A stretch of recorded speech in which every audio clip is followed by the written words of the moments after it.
con el tema. Planetas extrasolares. Como decía Miguel por ahí, dice, bueno, esto es un tema nuevo que está de moda y tal, pero bueno, es lógico que esté de moda porque es lo último, el no va más, ¿no? De lo que sabemos de esto y los temas de cosmología, pues eso. La charla de hoy, en principio, era una charla que íbamos a hacer de prueba para ver cómo vamos a cometer mientras esté el confinamiento y todo esto. El tema de la divulgación, pero al final, bueno, pues nos ha salido aquí Iván también, que nos pidió para explicarnos lo que él ha hecho con el tema de en Cármenes, en Calar Alto, la idea de meter la parte práctica, ¿no? De que la teníamos, porque esta charla ya la hemos dado presencialmente hace, pues no sé si 1 año y medio, 2 años, y queríamos mostrarle a la gente cómo se podía acceder desde digamos, nuestras capacidades como astrónomos amateurs, ahora acercarnos al tema de los exoplanetas y hacer medidas. Por lo tanto, bueno, pues ahí veis, yo voy a dar, digamos, comentaros un poco el tema de qué sabemos de estos de exoplanetas, las técnicas de detección. Iván, como he dicho, nos hablará del proyecto, o sea, de lo que ha hecho en Cármenes de velocidad, utilizando el método de velocidad radial, y Miguel nos contará al final alguna reducción de datos y cómo se saca una curva de las imágenes nuestras, ¿no? Bueno, pues vamos a ver si esto. En principio, la parte uno, ¿qué sabemos? O sea, ¿qué sabemos acerca de esos planetas? Es lo que vamos a hablar. Los primeros descubrimientos, definición de planeta, definición de exoplaneta, ¿no? Es interesante ver cómo situamos esto.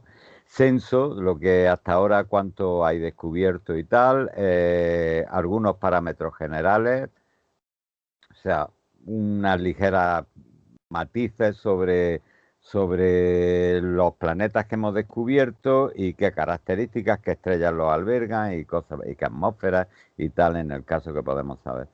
Tipología de exoplanetas, esta parte es muy bonita, a mí me gusta mucho, es ver qué tipo de mundos hemos visto o qué estimamos que vamos a ver.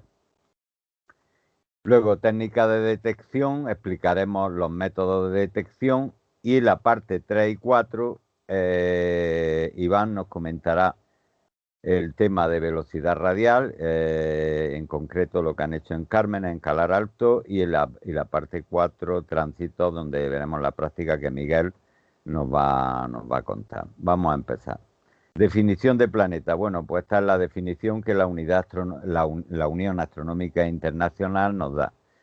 Ya sabéis que el tema de planetas hace unos años se dividió, se sacó Plutón y tal, porque no cumplía las características que se habían visto. Bueno, pues un planeta debe de estar en órbita alrededor del Sol. Estamos hablando de los planetas conocidos, los planetas del sistema solar. Tiene que tener suficiente masa para haber limpiado, o sea, para tener forma redonda y haber limpiado la vecindad de su órbita. Plutón, por ejemplo, no lo cumplía este tipo de cosas y pasó a ser planeta enano, que inauguró una nueva categoría y que tiene las características, bueno, pues en órbita alrededor del Sol, como los planetas, eh, forma casi redonda, tener la suficiente masa para que adquiera, pero no ha limpiado la vecindad de su órbita, y además, para los planetas enanos, no tienen que ser satélites de un planeta mayor. Y luego están todos los demás cuerpos del sistema solar. Pero, ¿podemos aplicar esto a los planetas extrasolares? Pues la Unión Astronómica Internacional no tiene una definición oficial para exoplanetas, o yo no la he encontrado.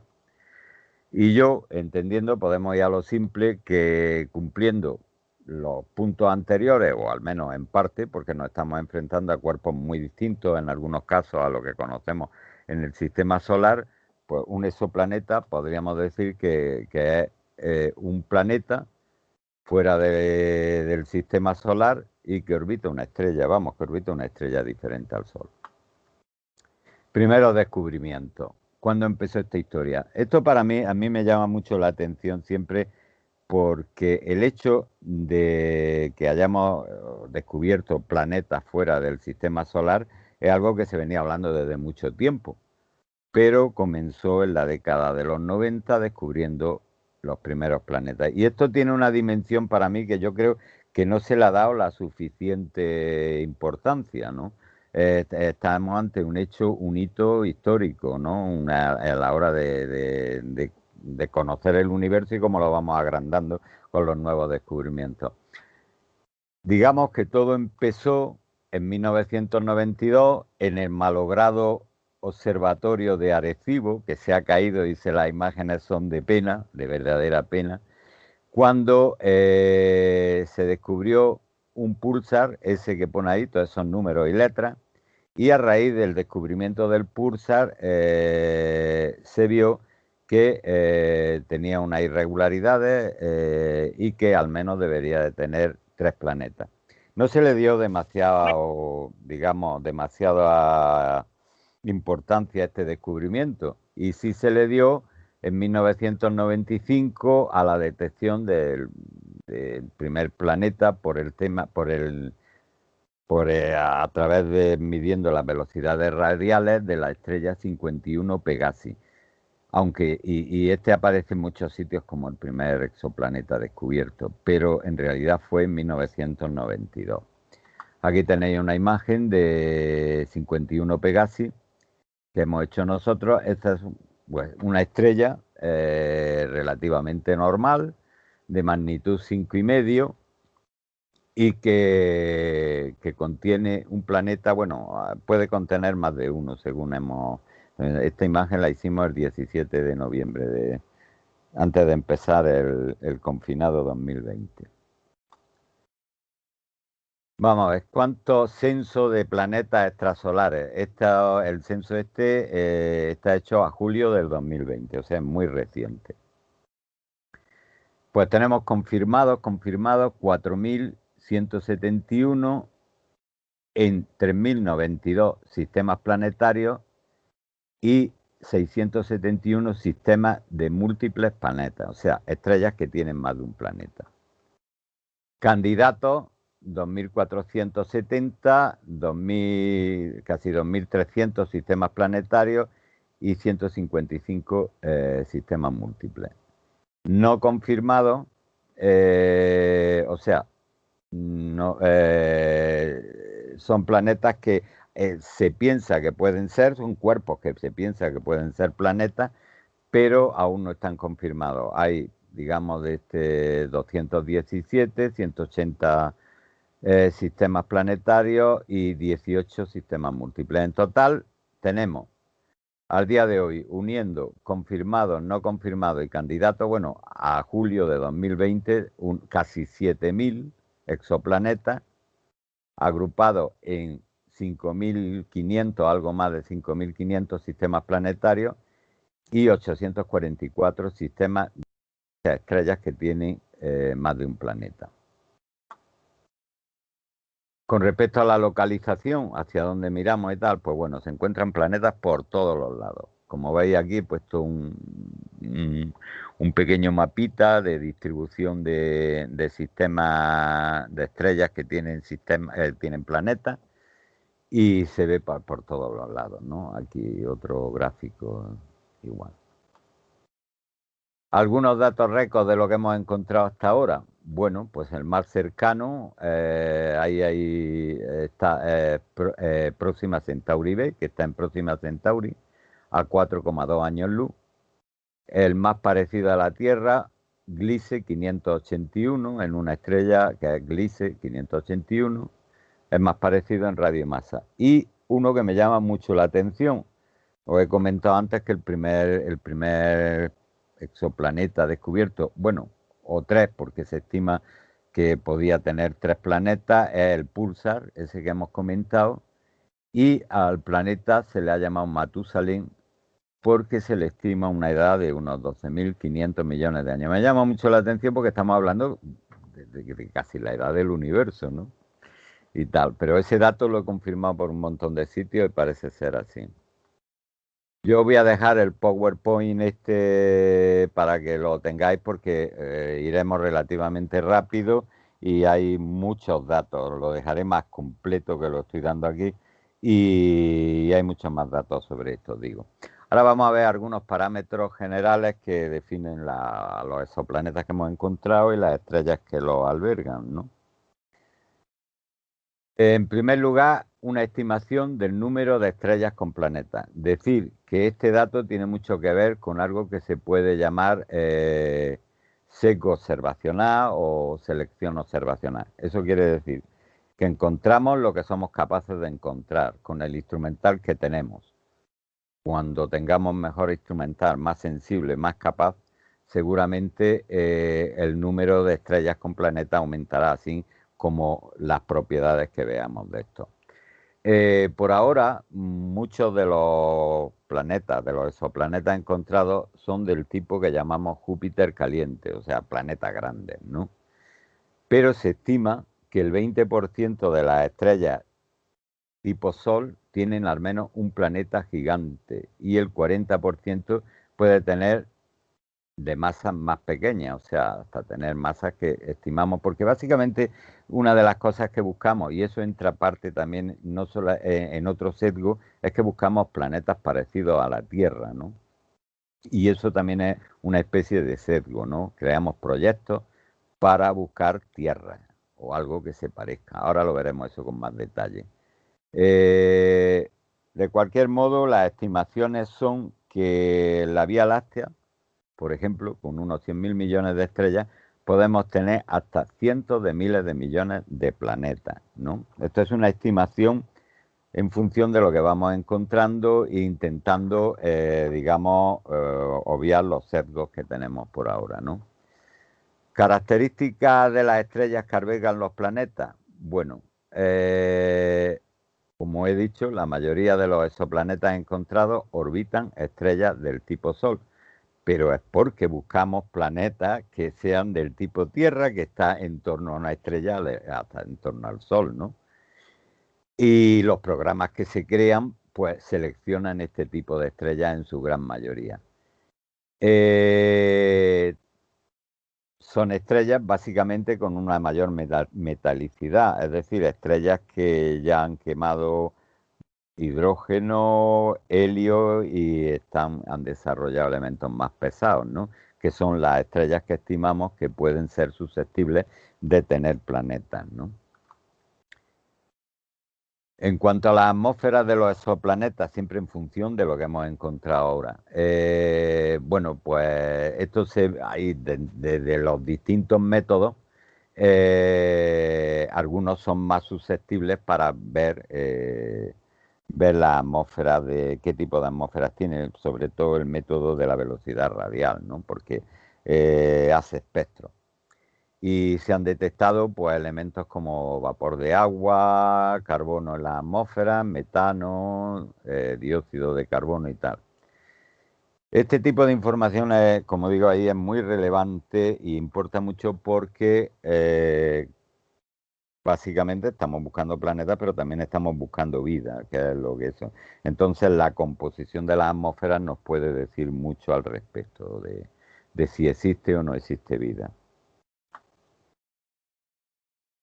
La composición de los exoplanetas, bueno, los planetas que encontramos, muchos de los que hemos encontrado hasta ahora son planetas bastante tipo Júpiter, Júpiter caliente fundamentalmente, planetas grandes, y como en el caso del sistema solar, pues son planetas que tienen grandes proporciones de hidrógeno y helio.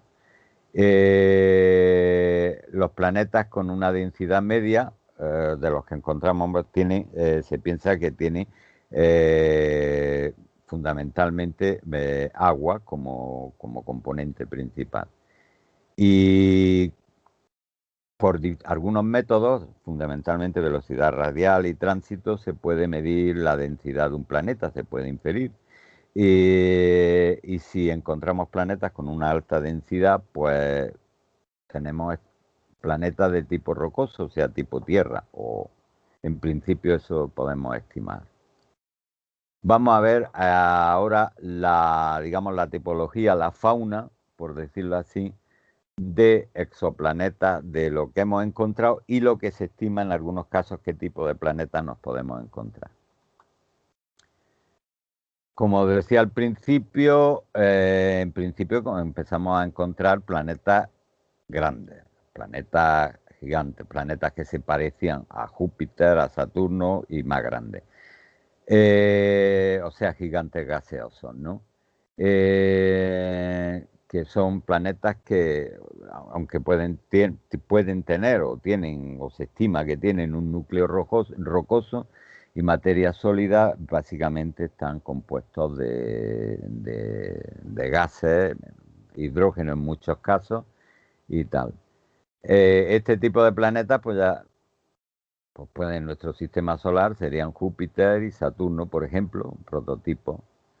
Y aquí hay un concepto artístico, iréis viendo en esto de la tipología, he puesto, siempre que he encontrado, digamos, una representación artística de algunos de los sistemas que se han encontrado y se piensa que son así. En este caso es el de los planetas en torno a la estrella Gliese 876.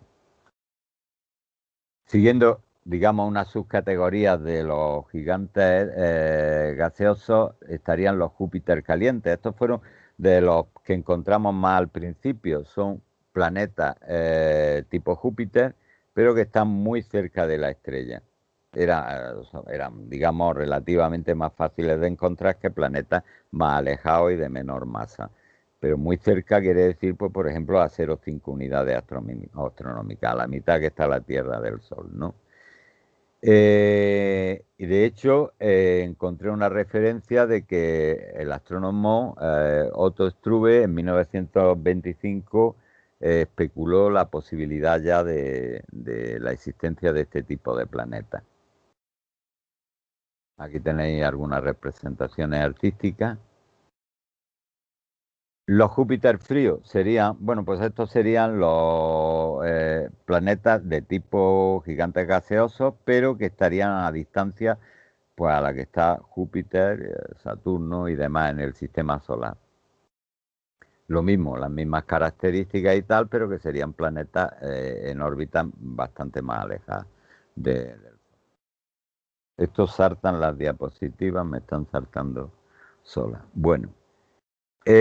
Siguiendo, aquí tenéis un concepto artístico de un Júpiter frío. Y en la misma, vamos, tenemos lo que se ha llamado en llamar los Neptunos calientes, que serían pues, similar a los gigantes gaseosos tipo Júpiter, que también los tenemos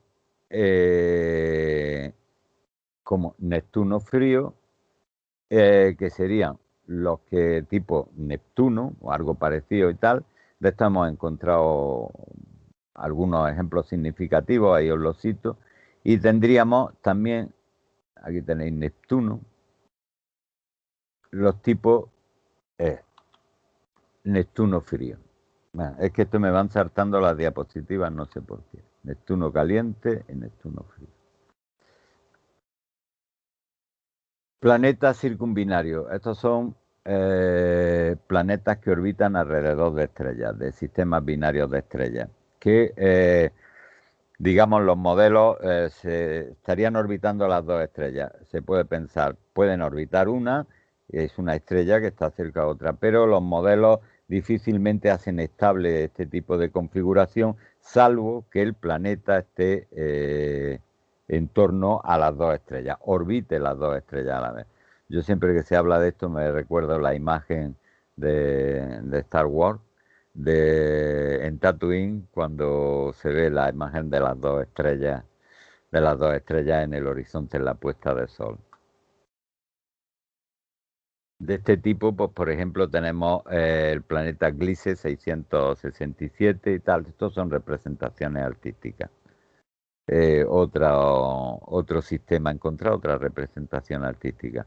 Planeta cetónico.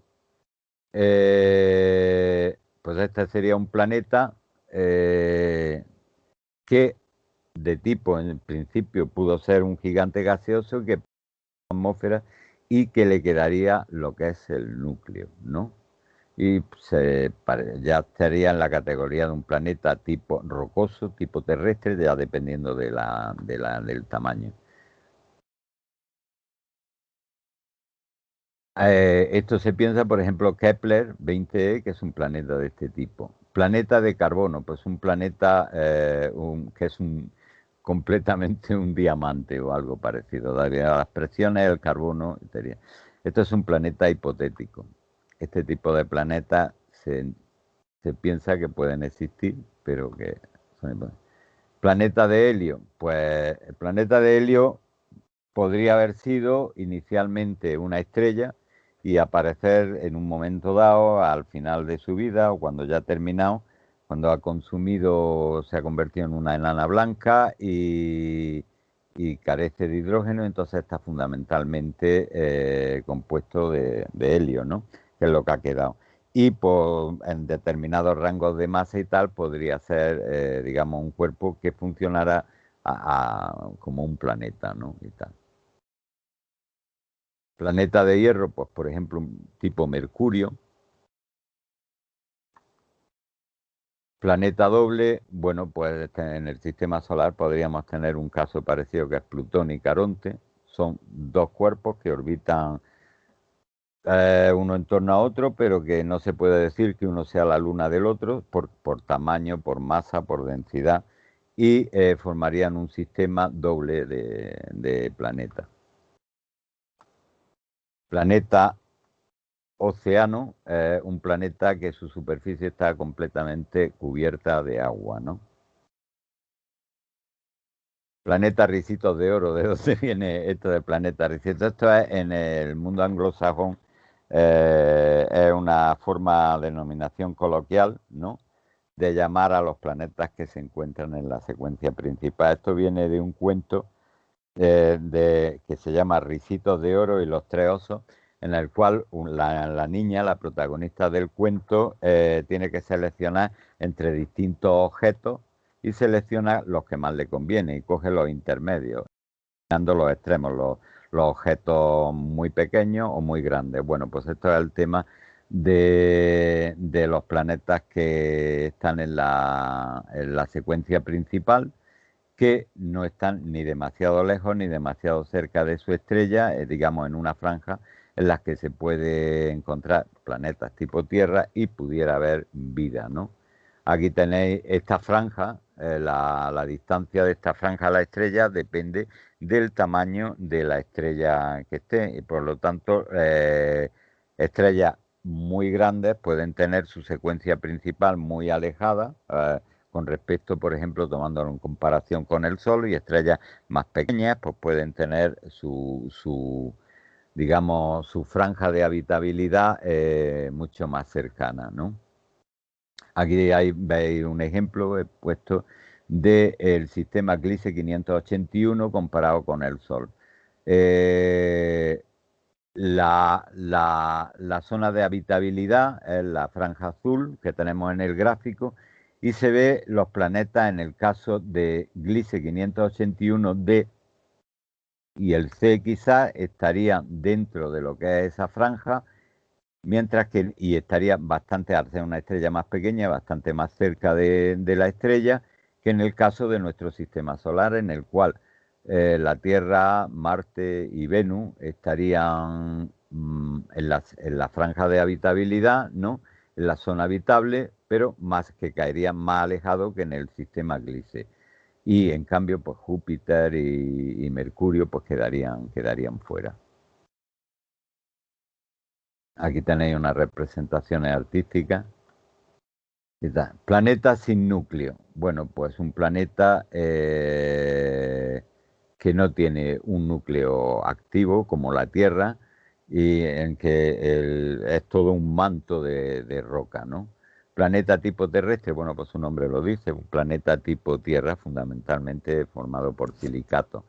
pues en esta categoría no solamente está la Tierra, sino está Mercurio, está Venus, está Marte y algunas lunas como Ceres y tal. Y bueno, los asteroides serían, pero no son planetas. Aquí tenéis eso. Eh, Planeta pulsar. Bueno, pues este, como os comenté, es la primera detección de estos planetas. Es curioso porque inicialmente a pensar que existieran, bueno, se pensaba que existían planetas, pero se pensaba que estarían en torno a estrellas que se parecían, si no fueran iguales que el Sol, se parecieran. Y los casos extremos estelares, pues no podrían tener planetas. Un pulsar sería un caso extremo en el cual no podría contener planetas, sino siempre se había pensado así. Un pulsar emite, sabéis que es una estrella que en un proceso, en un estado en el cual emite pulsos muy regulares, tremendamente regulares, y que en el proceso de haber llegado a pulsar habrá expulsado, se pensaba, todo lo que tenía alrededor, incluso las capas externas de lo que fue la estrella original del pulsar. Bien, pues las irregularidades, que son tremendamente regulares, ¿no? Los pulsar son relojes cósmicos. Las irregularidades fueron lo que llevaron al descubrimiento del primer planeta, en concreto 3 planetas, se estimó al principio, que podía tener. Y esto se hizo desde Arecibo, en 1992. Aquí tenéis una representación artística del pulsar de lo que sería un planeta en torno al pulsar. Las supertierras, pues son planetas de tipo terrestre pero con una masa 10 veces como mínimo superior a la Tierra, ¿no? Serían tierras gigantes, ¿no? Bien, pues visto esto, llegamos a la parte de los métodos de detección. Eh, Vamos a verlo, aunque concretamente en el de tránsito y velocidad radial, ahora Miguel y Iván os explicarán más concretamente, pero bueno, vamos a ver todos los distintos métodos que se utilizan para descubrir planetas fuera del sistema solar. Aquí os menciono todos los métodos y los vamos a ver en detalle ahora mismo. Bueno, de todos los métodos, si os fijáis, antes de empezar a verlo, han ido variando. Esta es una gráfica relativamente reciente donde veis, por ejemplo, los de tránsito primario que representan la mayor proporción de descubrimientos. Pero eso no fue así antes. Depende del instrumental que hay en cada momento, ¿no? Y, por ejemplo, una fracción muy importante, la velocidad radial, jugó al principio digamos, fue muy útil para descubrir planetas extrasolares. Hoy día el tránsito se está utilizando, sobre todo por telescopios espaciales como ha sido el Kepler y tal, que utilizaba este método. Bueno, el primer método que he puesto sería el de visión directa. Bueno, pues el método, digamos, muy complicado, es decir, ver el planeta con nuestros telescopios directamente. Y aunque esto parezca muy difícil, hay bastantes casos, bueno, bastantes no, pero hay un número significativo de casos en los que hoy día podemos llegar a ver los planetas directamente. Y si no lo vemos, digamos, en el visual asímil, los que emiten en infrarrojo nos dejan, con los telescopios infrarrojos, nos dejan verlo de una manera, digamos, visual, directa, ¿no? Aquí tenéis un caso, la estrella esta, bueno, es un número de... Ahí está alguno, este Gliese, Beta Pistori, que fue, digamos, otra de las revoluciones iniciales en el descubrimiento del planeta y que se vio directamente. Esta es una imagen del campo de Beta Pistori y se consiguió poniendo, bueno, en Beta Pistori se utiliza habitualmente tapando la estrella principal, quitando la luz que no nos deja ver, y podemos ver el disco de polvo y gas que hay alrededor de la estrella y así poder detectar irregularidades en este disco que pueden ser planetas. En este caso, pues aquí tenéis la descripción de esto, lo que es la estrella, donde estaría Beta Pistorius B, que es el planeta que se descubrió, y el disco de polvo y gas alrededor de la estrella, que son los penachos que se extienden alrededor. Aquí tenéis dos observaciones de Beta Pistorius en 2003 y en 2009, en la que se ve que Beta Pistorius B se ha movido, está orbitando alrededor de la estrella. Digamos, esto es un método visual, ¿no? Se pueden llegar a ver. Aquí tenéis. Otro caso, pues, es la estrella Fomalhaut. Aquí lo mismo, se ha tapado la estrella principal y se puede ver el halo de polvo alrededor. Y, por ejemplo, aquí, no sé si veis mi cursor, ¿lo veis mi cursor? Sí, sí, se ve, se ve. Se ve. Vale, pues sería el planeta que aquí hay una ampliación en el cual en dos observaciones, en 2004 y 2006, se ve cómo se va moviendo, va orbitando. Este es otro caso. Aquí tenéis otro. Y este, el sistema HR8799, pues tiene 3 planetas y de este incluso se tiene una animación, que es esta. Es chulísimo el tema este. O sea, estamos viendo una estrella, veis en el centro cómo se ha tapado la estrella principal para permitir ver los alrededores y, digamos, observar. Y se ven moviéndose claramente. Luego, sí se pueden llegar a ver, en algunos casos, claro, pero que es interesante. Velocidad radial, esto ahora os lo explicará Iván con más detalle, pero básicamente el tema de detectar un planeta por velocidad radial implica que cuando un planeta gira en torno a una estrella, tanto afecta uno se afecta al otro, de tal modo que el baricentro del movimiento de la estrella queda, si lo vemos de perfil, vemos que la estrella va a moverse en cuanto a lo que sería el centro de masa. Y esto hace que la estrella periódicamente se acerque o se aleje de nosotros. Por efecto Doppler, podemos ver que en un momento dado, por el desplazamiento del espectro hacia el rojo, se está alejando y cuando está hacia el azul se está acercando, ¿no? Aquí veis esto. Pero ya os digo, Iván os va a hablar de esto más detenidamente. Tránsito, que será la práctica que haga ahora va a ser Miguel, pues consiste en medir la luz de una estrella y cuando el planeta pasa por delante le resta algo de luz y podemos ver una bajada de luz de la estrella. Aquí tenéis un gráfico, una representación de la estrella y un planetita pasando como cuando son los tránsitos de Mercurio o de Venus en el Sol. Pues en la luminosidad total de la estrella se puede hacer una curva de su luz y en el momento del tránsito del planeta por delante de eso veremos una bajada de luz. Esta bajada es sutil, ¿no?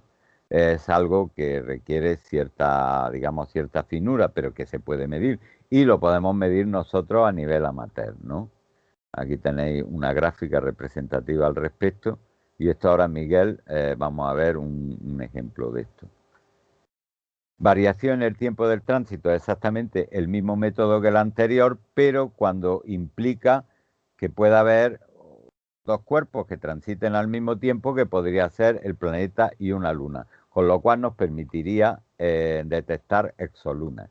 Aquí tenéis una gráfica donde se ve que cuando el planeta comienza a entrar, o sea, a transitar la estrella, nos bajaría la luz. Cuando llegara poco después la luna a empezar a transitar también junto con el planeta, el disco de la estrella, tendríamos una leve bajada y luego en la subida, cuando el planeta sale por un extremo y deja de transitar la estrella, tendríamos, digamos, la gran subida y luego una pequeña subida hasta el estado normal de la estrella, que sería cuando la Luna abandonara, dejara de transitar. Esto nos permitiría, ya os digo, detectar exolunas. Es muy interesante este método y es, digamos, el método del tránsito también, básicamente. Por astrometría, pues esto es exactamente igual que en el tema de la velocidad radial, pero, o sea, se basaría en que cuando tenemos un planeta orbitando, digamos, las alteraciones orbitales en el centro de masa de tal, si los vemos de canto, entonces, bueno, en el velocidad radial lo tenemos que ver de canto, aquí lo podemos ver en distintas posiciones, veríamos que la estrella, no veríamos el planeta, pero veríamos que la estrella tiene un movimiento con respecto al fondo estelar, que categorizaríamos como un movimiento propio, pero que en realidad sería debido a a que hay un planeta o varios planetas en tal. Medida de los pulsos de radio de un púlsar. Bueno, pues esto es lo que he comentado antes. Sería el caso del primer planeta o los primeros planetas que encontramos, que consiste en que cuando detectamos anomalías en la regularidad de los púlsar, se puede inferir la presencia de que tiene cuerpos que lo orbitan de naturaleza planetaria. Binaria eclipsante, este es un método, pues no sé exactamente si hay muchos planetas descubiertos en esto. Consiste en que un sistema binario de estrellas, de dos estrellas que orbitan, pues normalmente no son de la misma magnitud las dos estrellas, y cuando, digamos, la estrella de menos magnitud se pone delante, hace un eclipse de la estrella más brillante, tenemos lo que sería una bajada de luz, ¿no? Pero si existiera un planeta en torno, tendríamos un mínimo, un eclipse secundario más pequeñito que cuando la estrella lo eso, y luego tendríamos, o sea, veríamos, si viéramos la gráfica, sería de este tipo: un eclipse primario, un eclipse secundario, que sería una bajada de luz más pequeña y tal, y luego volvería a ser. Esto nos podría hacer inferir que estamos ante un planeta que orbita ambas estrellas, como hemos visto antes en la tipología de planetas. Kepler 16, esta es la curva de luz de Kepler 16, cumple estas características. Ya os digo, no sé cuántos planetas de este tipo se han descubierto. Microlentes gravitacionales, bueno, pues este es el tema de las lentes gravitacionales, que son básicamente que cuando entre nosotros y un objeto distante, una estrella, por ejemplo, hay una gran masa, por la curvatura de la luz, por relatividad, tendríamos una especie de lente, que se especuló cuando la teoría de Einstein, y podríamos ver, y se ven todos los días, imágenes donde vemos galaxias y tal, alargadas y curvadas. Esto aplicado a planetas extrasolares nos podría hacer ver en un momento dado una estrella con un planeta orbitando. Este método tiene digamos, la pega de que no es repetible. En un momento dado, cuando nosotros vemos pasar por delante el planeta, por delante de la estrella y de la lente gravitacional, veríamos una variación en la curva de luz, pero esto difícilmente lo vamos a poder repetir nada más que en un instante determinado.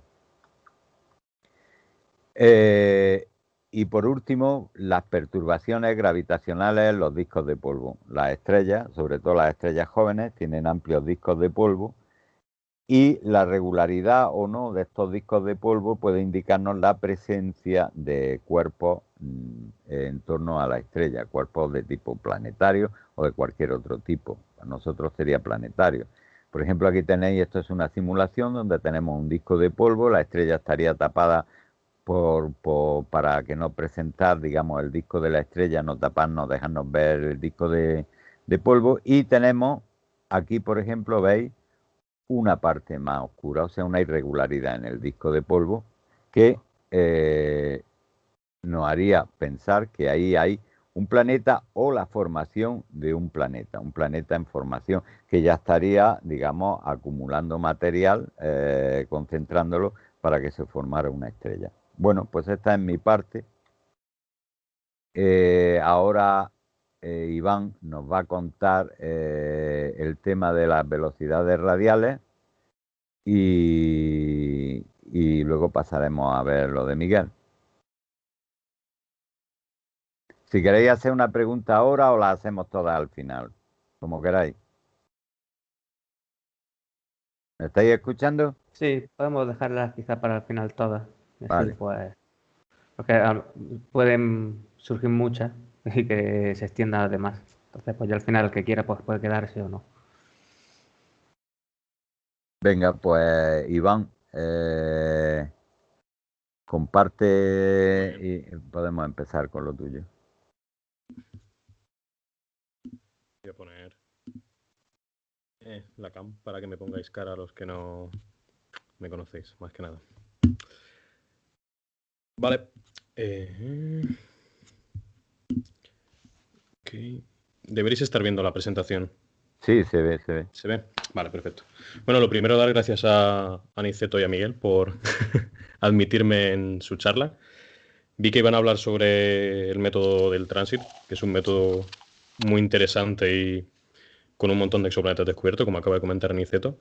Y bueno, yo el año pasado tuve la gran fortuna de trabajar en Cármenes, que es un proyecto que además pilla muy cerquita de Granada, como veréis ahora si no lo conocéis. Y este método está basado en velocidades radiales y bueno, pensé que podía ser interesante, ¿no? Complementar la charla de Miguel Eniceto. Aunque ahora mismo estoy en un campo completamente diferente. Estoy haciendo el doctorado en otro grupo. Dejé de trabajar en Cármenes hace 3 o 4 meses. Y bueno, si os interesa buscarlo, el proyecto se llama Bit4Base. Y nada, si queréis preguntar al final os puedo contar también. Esta charla va a ser un pelín más técnica que la de Aniceto, por razones obvias. Y bueno, me gustaría llegar a explicar este plot, este gráfico que veis aquí. No sé si me dará tiempo. Va a depender un poco más de vosotros que vi, pero bueno. Comienzo. La charla va a tener 3 partes. Primero voy a intentar explicar muy brevemente cómo funcionan velocidades radiales. En segundo lugar, que será donde me extenderé un poquito más, es cómo funciona Cármenes. Y por último, hablaré un poquito de un ejemplo concreto como es la estrella de T-Garden. Bien, como ha contado Aniceto, las velocidades radiales están basadas en el efecto Doppler y os recuerdo muy rápidamente qué es. Imaginaos que tenéis una fuente que emite sonido, por ejemplo, que es bastante más fácil de imaginar, y que esta fuente está quieta. Entonces, la fuente emite cada cierto tiempo un sonido. Lo que ocurre es que los frentes de onda se propagan, ¿vale? Y tardan el mismo tiempo en llegar desde la fuente a todos los observadores. En este caso tenemos aquí a Feynman, a Carl Sagan y a Neil deGrasse Tyson. ¿Qué pasa ahora si la fuente se está moviendo? Imaginemos, ¿no?, que se mueva hacia Feynman. La fuente es la misma, ¿vale? Emite un cierto pulso de sonido cada cierto tiempo, pero como se está moviendo para Feynman, cada vez tarda menos tiempo en llegar ese sonido, ¿vale? Para Carl Sagan es completamente lo opuesto, porque como la fuente se está alejando, cada vez tarda más en llegar ese pulso de sonido. Y para Neil deGrasse Tyson, que si os fijáis está como en la perpendicular a la dirección a la que se mueve, para él los pulsos siguen siendo los mismos, ¿vale? Tarda el mismo tiempo. Básicamente, a Feynman hemos dicho que le llegan cada vez más rápido, por lo tanto la frecuencia es más alta, y a Carl Sagan le llegan cada vez con más retardo, es decir, cada vez tarda más en llegar, por lo tanto la frecuencia es más baja. Esto se suele explicar sobre todo con ambulancias, ¿no? Cuando se acerca se dice que el sonido es muy agudo y cuando se aleja se va haciendo más grave. Bueno, pues la idea es usar esto, pero en vez de con sonido, hacerlo con luz. Creo que nos vamos a solapar un poco con con las imágenes, pero bueno. También ha comentado Niceto, ¿no?, que al haber 2 cuerpos masivos orbitándose, hacen que ambos orbiten en torno a un punto, que se llama el baricentro o el centro de masas del sistema. Cuando hay un cuerpo que es muchísimo más masivo que el otro, pues puede ser que el baricentro coincida con el centro del objeto muy masivo. Pero en el caso de algunos planetas y algunas estrellas, la relación de distancias y de masas hace que el baricentro esté fuera de la estrella, ¿vale? Entonces es cuando se ve ese bamboleo. Y aquí insisto con el efecto de proyección, que es justo lo que acabo de explicar, con Neil deGrasse Tyson, Feynman y Carl Sagan, ¿vale? Si tú estás viendo, digamos, si tú estuvieses viendo esta imagen desde arriba, tal y como está ahora, bien, la estrella está muy lejos, ¿vale? No veríamos que se mueve así actualmente, porque si no sería astrometría. Pero en este caso, tú no ves cambio en la frecuencia. Es el caso de Neil deGrasse Tyson, ¿vale? Entonces, si ahora el sistema, en vez de estar, digamos, de cara, está de canto, sí que ves que la estrella se acerca y se aleja. Entonces es cuando se produce ese cambio de frecuencia.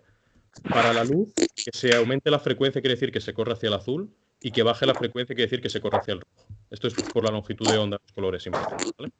Entonces veis que cuando la estrella se aleja, la luz se empieza a mover hacia el azul. Luego, cuando la estrella se mueve en paralelo hacia nosotros, es decir, cuando empieza a dar la vuelta, verías el espectro sin correrse hacia ningún sitio, como debería estar. Y ahora explico qué es esto del espectro moviéndose. Y veis cuando se acerca, vuelve a correrse hacia el rojo. Perdón, se corre azul, y cuando se aleja se va hacia el rojo. Un espectro básicamente es algo que hizo Newton por primera vez en el siglo XVII, que es descomponer la luz en los colores del arco iris, ¿vale?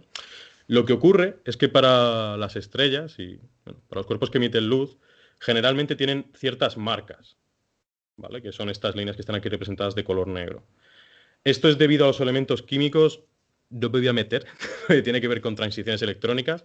Lo único que tenéis que saber es que estas marcas siempre están en el mismo sitio, porque se deben a transiciones electrónicas de elementos, ¿vale? Entonces siempre tienen que estar en el mismo sitio, porque la transición electrónica siempre tiene lugar con la misma energía. Es decir, esta línea está en un sitio muy, muy concreto. Y estas cosas se conocen muy bien por la química.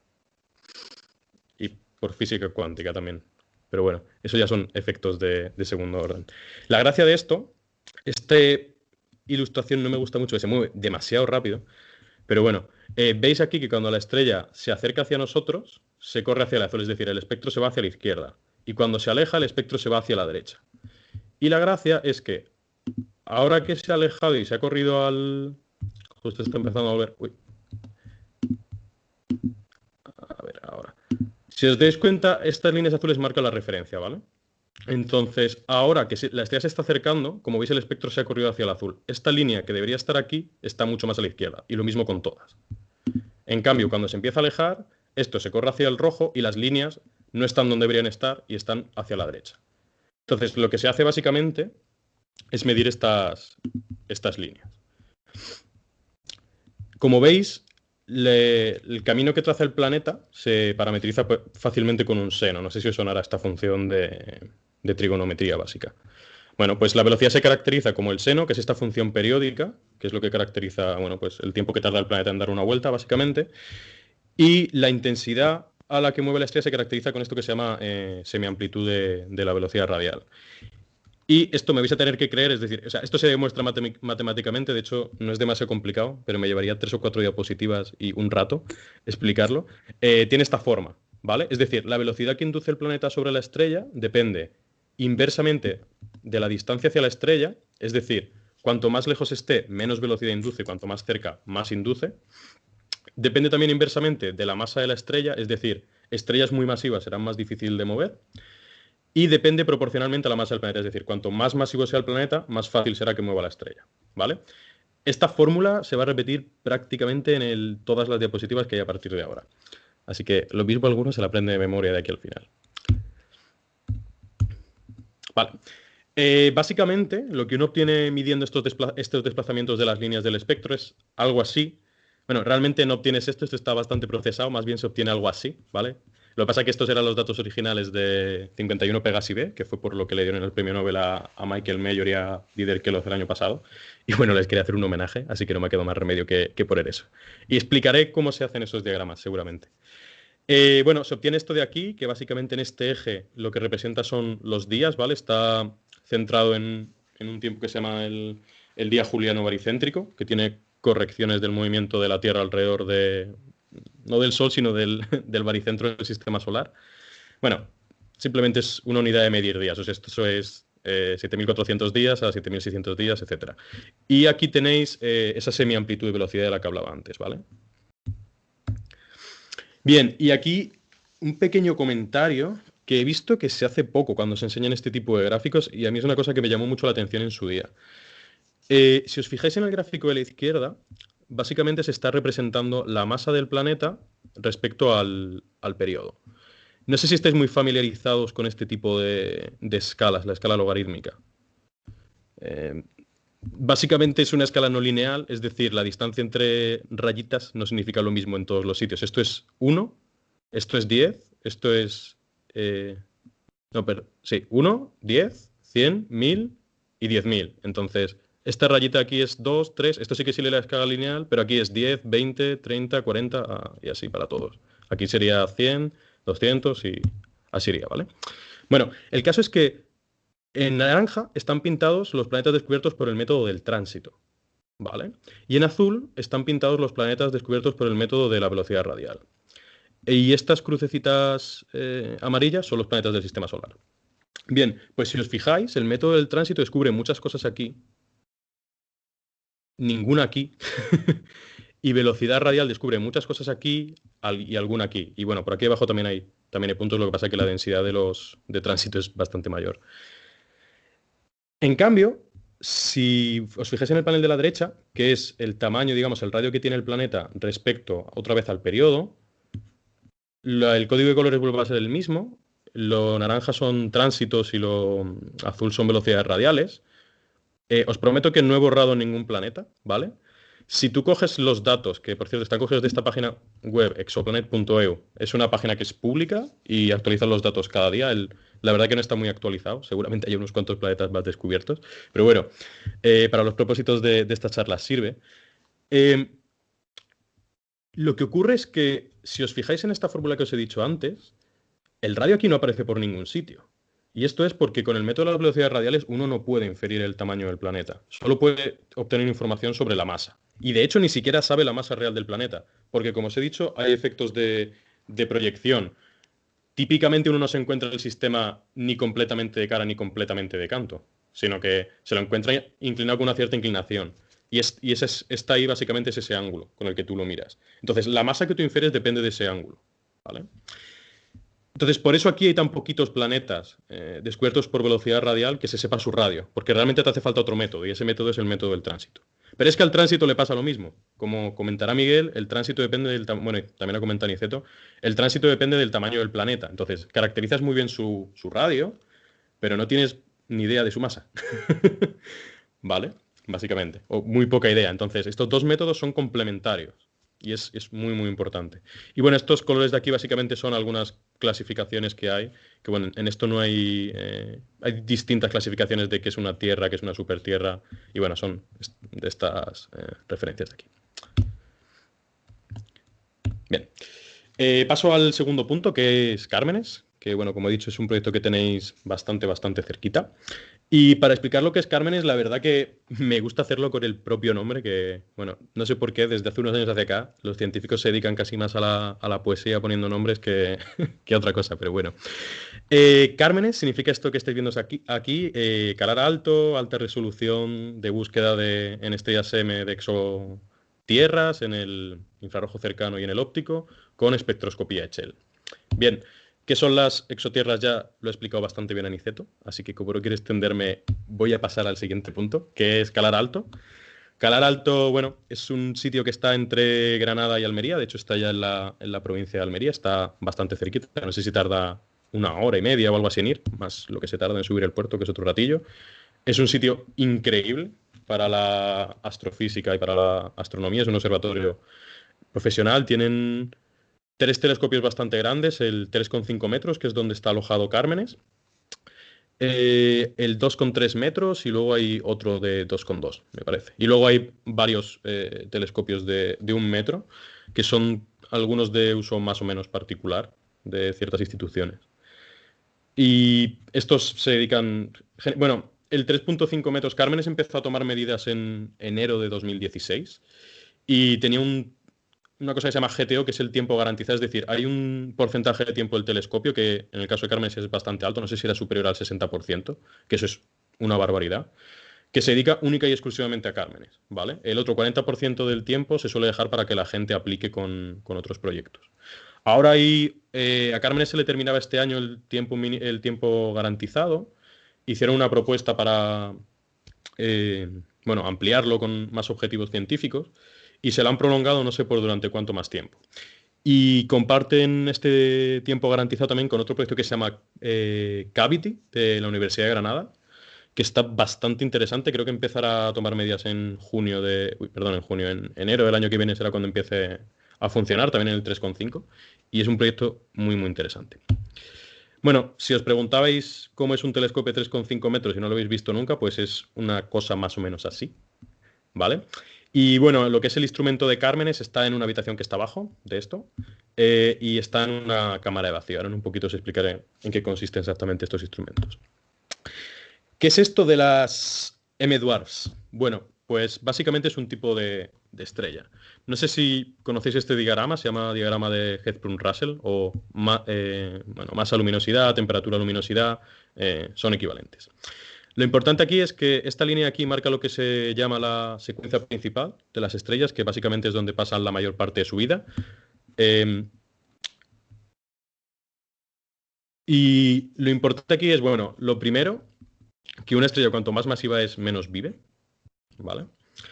Y lo segundo, que como veis hay una relación entre la luminosidad y la masa de este tipo, que es directamente proporcional, bueno, en escala logarítmica, con un factor ahí que depende de la masa, no es importante. Bueno, pues resulta que las M-Dwarfs son este rinconcito abajo a la derecha, que quiere decir que son las que menos temperatura tienen y que también son las menos luminosas. Pero, al ser menos luminosas, también son menos masivas.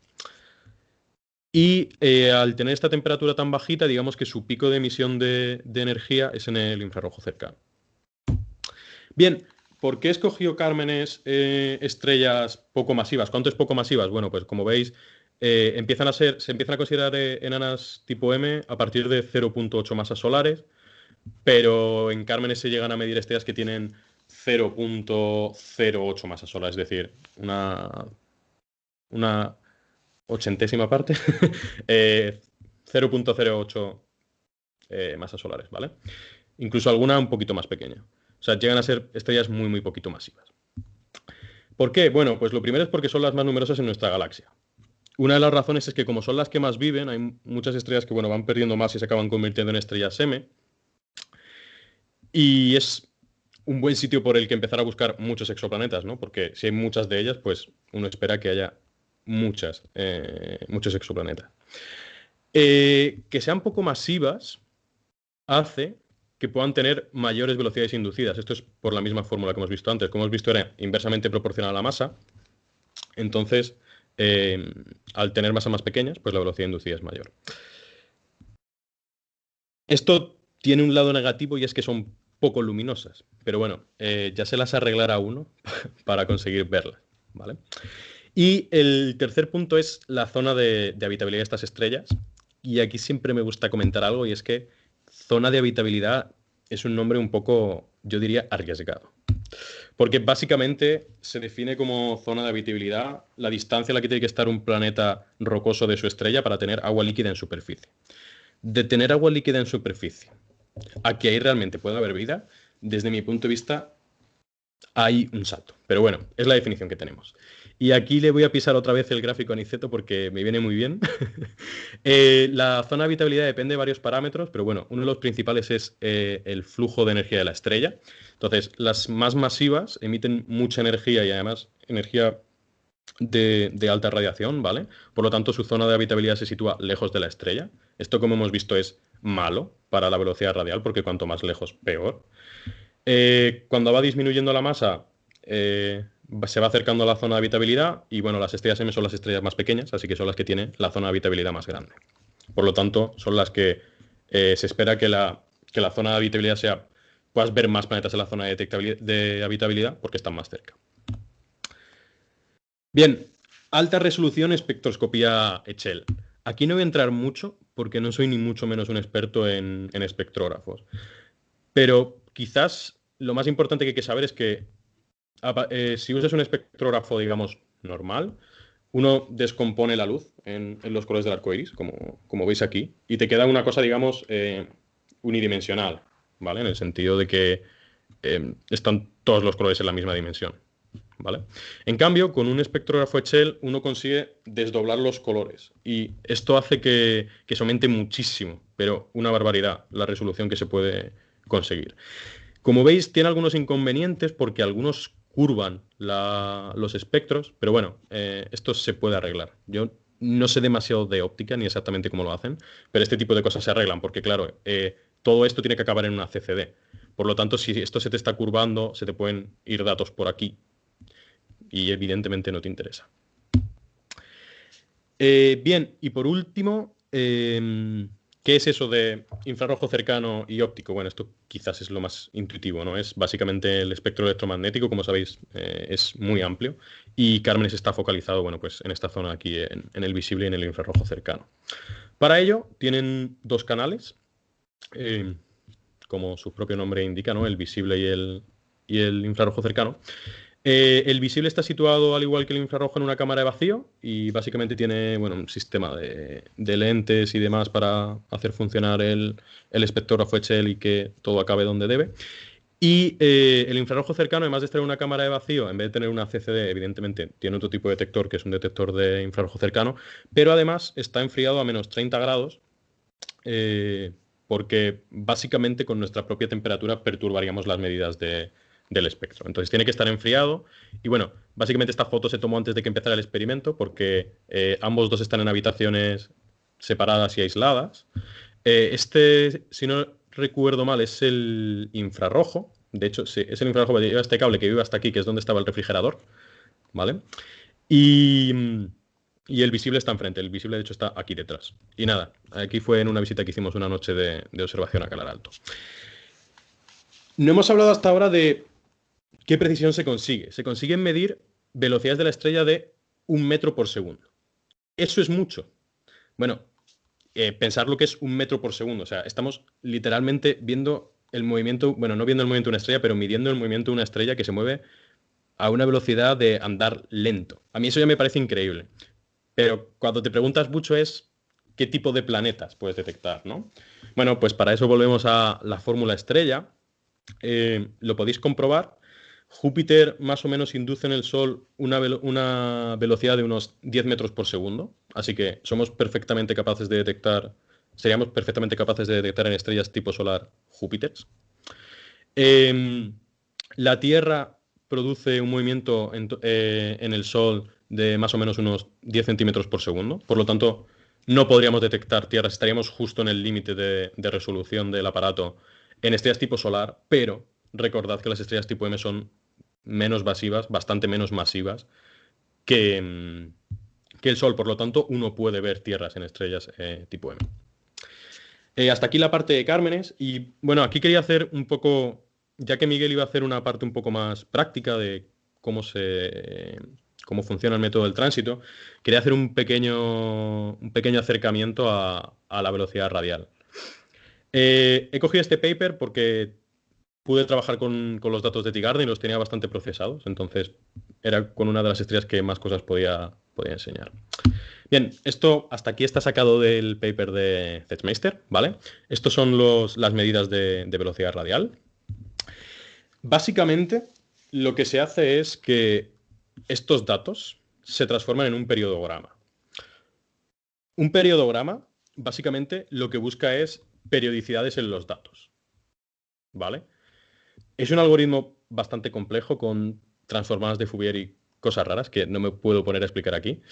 Pero el caso es que tú le metes un set de datos y con el algoritmo eres capaz de ver de si hay algún tipo de periodicidad aquí. O sea, a ojo está claro que aquí no puedes ver un seno, ¿no? Que sería una curva que hiciese así, que fuese por los datos. Ni de broma, ¿no? Bueno, pues se ve que hay ciertos picos en los periodogramas. Periodograma básicamente es la potencia y esto es la frecuencia. También se puede expresar en días, pero se suele expresar en frecuencia. Veis que hay algunos picos. La cosa es que estos picos lo que indican es precisamente que hay periodicidad con esta frecuencia, ¿vale? Es decir, dentro de los datos esta frecuencia se repite mucho, por alguna razón. ¿Cómo saber si un pico es suficientemente pico, por así decirlo? Si está suficientemente alejado del fondo o del ruido, ¿vale? Pues lo que se hace es que se coge bueno, lo primero que se hace es que, ¿veis estas líneas de aquí abajo? Se llaman false alarm probability, y básicamente lo que te miden es la probabilidad que hay. Si hay un punto aquí, la probabilidad de que sea un falso positivo, por así decirlo, ¿vale? Y esto es una falsa probabilidad del 1%, del 0.1% y del 0.001%. Es decir, las cosas que estén por encima de la última línea tienen una probabilidad menor al 0.001% de ser un ruido, ¿vale? De que sea espúreo. Como veis, este pico está bastante por encima. Entonces lo que se hace es que se coge la primera señal, se ajusta a una kepleriana, que básicamente es obtener la velocidad, y después se sigue con el resto de picos significativos. Lo curioso aquí es que, si os fijáis, hay 1, 2, 3 y 4 picos, ¿vale?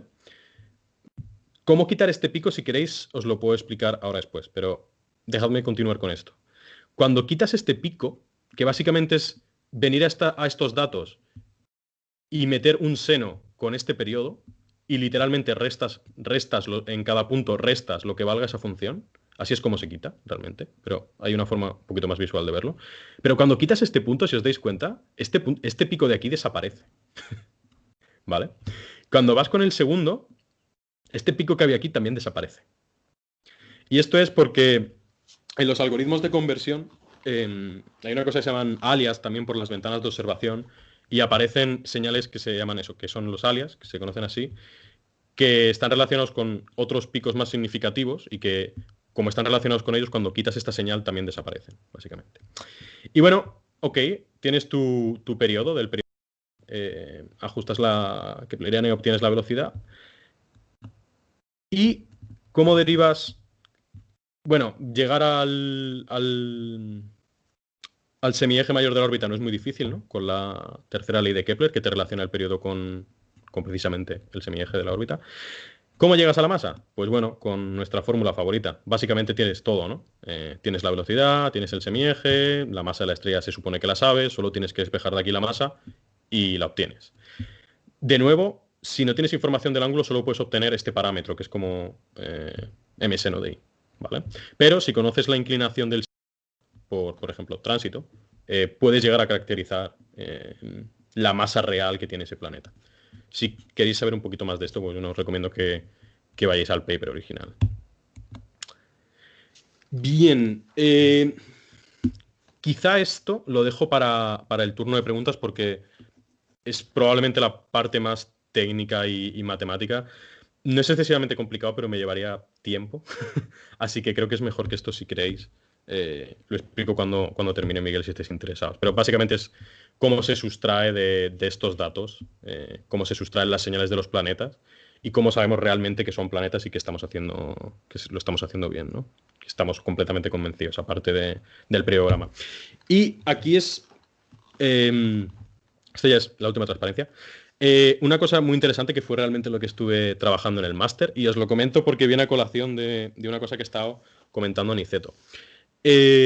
Aquí es el mismo periodograma que tenemos antes, y estos son unos mapas que realmente no tienen un, un nombre asignado, porque los periodogramas se usan muchísimo en astrofísica, son muy, muy sensibles, y esto es una cosa relativamente nueva que no se usa mucho, pero básicamente la idea de esto es coger los datos de la estrella y mirar para un conjunto de periodos, que pueden ser todos los que tú quieras, cuál es la masa mínima que tú puedes ver.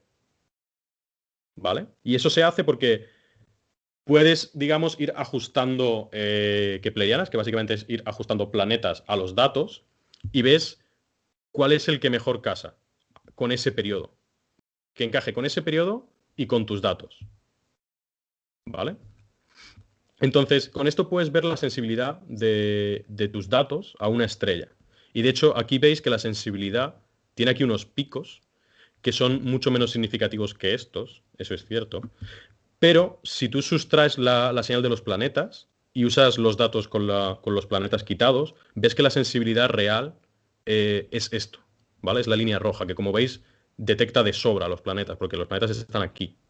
Tú podrías detectar planetas con estas masas, que serían masas de 0.02, 0.03 más o menos, ¿vale? No sé si esto os llama la atención, porque os he dicho antes que el límite era de 1 metro por segundo, y esto es bastante menos de 1 metro por segundo. ¿Por qué sé que es bastante menos que 1 metro por segundo? Pues si os fijáis aquí en las velocidades inducidas, el planeta C era 1.61. Y os enseña en el mapa de sensibilidad que esto está bastante más bajo bastante más bajo que esta, así que la velocidad inducida es bastante más pequeña. Así que realmente estamos detectando planetas con masas más allá del límite del instrumento. Si queréis, en las preguntas os cuento por qué pasa esto. Y nada, como veis también aquí comentar, por ejemplo, que los dos planetas están en la zona de habitabilidad. Bueno, en la zona optimista, porque hay varias definiciones de zona de habitabilidad también. En la zona estricta de habitabilidad solo estaría el planeta C y en la optimista estaría también el B. Pero lo más interesante de todo esto es que tú puedes hacerlo para una estrella, pero en el caso de Cármenes ha monitorizado más de 350 estrellas. Había 350 en el plan inicial, pero tienen medias de más de 350. Y el caso es que tú puedes hacer esto para cada una de tus estrellas. ¿Vale? Y como sabes el límite de cada estrella, a partir de ahí puedes deducir cuántos planetas estás dejando de ver en tu estudio. ¿Vale? Se puede estimar. Es decir, realmente, ok, no los vemos, pero podemos llegar a saber cuántos no estamos viendo. ¿Vale? Si queréis que entre un poco más en detalle en cómo se puede hacer esto, pues igual en las preguntas porque creo que me he extendido suficiente. Como conclusión, la verdad que siempre se suelen poner conclusiones en, en estas charlas. La verdad que era una charla muy descriptiva, así que no tenía muy claro qué poner, pero sí me gustaría resaltar que detrás del descubrimiento de los exoplanetas, sobre todo con métodos como el tránsito y velocidades radiales, la física que hay detrás es realmente sencilla, porque un efecto Doppler físicamente es una cosa que se ve en primero de carrera, sino en el bachillerato, pero que está lleno de detalles y limitaciones técnicas. Como habéis visto, hacen falta unos espectrógrafos que se desarrollaron a partir de los años 2000 y pico. Por ejemplo, las estrellas tipo M son muy activas magnéticamente, entonces también muchas veces hay que limpiar esa actividad. Bueno, hay ciertos detalles que hay que pulir, pero realmente la física que hay detrás es muy, muy sencilla. Así que muchas gracias por vuestra atención. Y nada, como las preguntas serán luego, os dejo con Miguel. Muchas gracias. Qué nivelazo, tío. Espero no haber dormido a nadie. No, que va, que va. He estado disfrutando un montón porque la verdad es que nosotros somos más aficionados, no somos... Bueno, algunos son físicos, pero no todos. Y aunque a lo mejor tenemos carreras de ciencia, hemos estudiado en bachillerato, ciencias, podemos seguir las fórmulas que no son complejas en realidad las que has puesto. Pero sí es verdad que nunca tenemos nadie que la explique también. Entre nosotros nunca nos atrevemos a dar ese tipo de charlas. Nosotros somos más amateurs, entonces pues será un gustazo que de vez en cuando llegue gente como tú y nos muestre todas estas cosillas que se nos escapan a los demás. Muchas gracias, Bill. Sí, tío. Y bueno, pues acabando ya con este festival de charlas de exoplanetas o de mini charlas, porque tampoco son muy extensas, vamos a terminar con la mía. Voy a compartir la pantalla.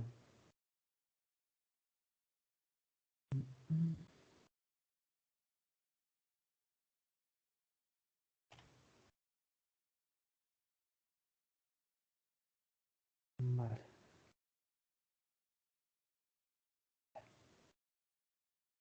Voy a ponerla.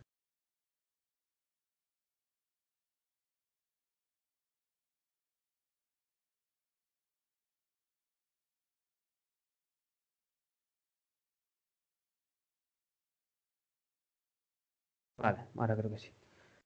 Vale, la idea de esta charla es, muchos de nosotros nos hemos sentido atraídos por la idea de los exoplanetas y cómo de exóticos son este tipo de mundos. Y siempre pues, vemos un poco como ciencia ficción o como trabajos que se hacen en los observatorios o podemos verlo en los documentales. Pero la tecnología ha avanzado mucho y tanto los telescopios como las monturas como las cámaras ahora hacen posible cosas que antes solo se podían hacer en observatorios.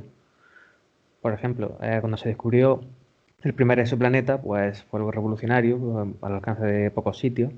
Y ahora podemos detectarlo casi desde nuestro patio, por así decirlo.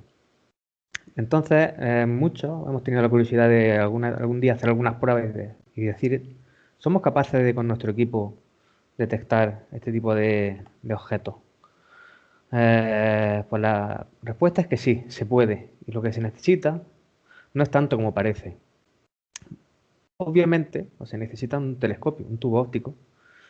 Y en contra de lo que se pueda pensar, se pueden hacer cositas con telescopios asequibles, con telescopios que tienen una cuarta o menos de apertura, de 15-20 centímetros, ya se pueden observar un montón, incluso de menos, con 10. Aunque yo no lo he probado, pero es evidente que se puede. Porque yo he tenido resultados con el mío, que es de 20, y sin mucha complicación, en realidad. El tipo de óptica da igual que sea un Newton, que sea un refractor. Sí es verdad que si es un telescopio con una focal rápida, un F5, un F4, ayuda bastante, porque son objetos débiles y los tiempos de exposición pues, se acortan un poquito, pero no es crítico tampoco.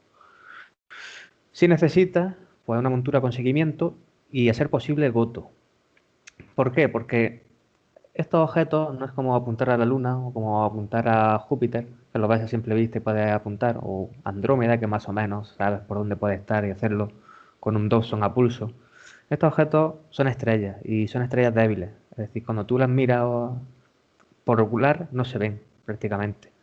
Y cuando le haces una fotografía aparecen decenas, si no cientos a veces de estrellitas pequeñas y no sabes ni cuáles.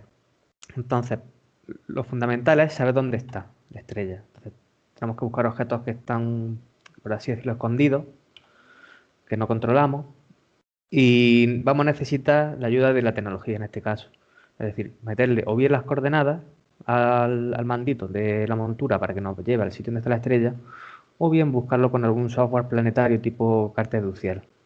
Aún así, cuando apuntas con este tipo de programas, siempre hay un error de apuntar. ¿Cuántas veces nos ha pasado que vamos al campo, apuntamos con el telescopio a Júpiter y se pone a apuntar a una farola? Porque no hemos hecho bien el alineado o está cerca pero no está justo en el sitio. Muchas veces requiere afinar bastante. Y para eso hay otros programas como AstroTortilla o programas de reconocimiento de campo que te analizan la zona del campo estelar en el que estás y te corrigen la posición y te la ponen exactamente donde tú quieres estar, no donde estás. Se necesita también una cámara. Pongo astronómica entre paréntesis porque si bien es cierto que se puede hacer con casi cualquier tipo de cámara, incluso con una reflex, las cámaras astronómicas suelen estar bastante más indicadas por varios motivos que vienen a ser la comodidad. Son más sensibles, sobre todo las monocromo, facilita mucho los tiempos de exposición, como he mencionado, y aparte los tenemos directamente en formato FITS, que es el formato astronómico que contiene más información en las cabeceras.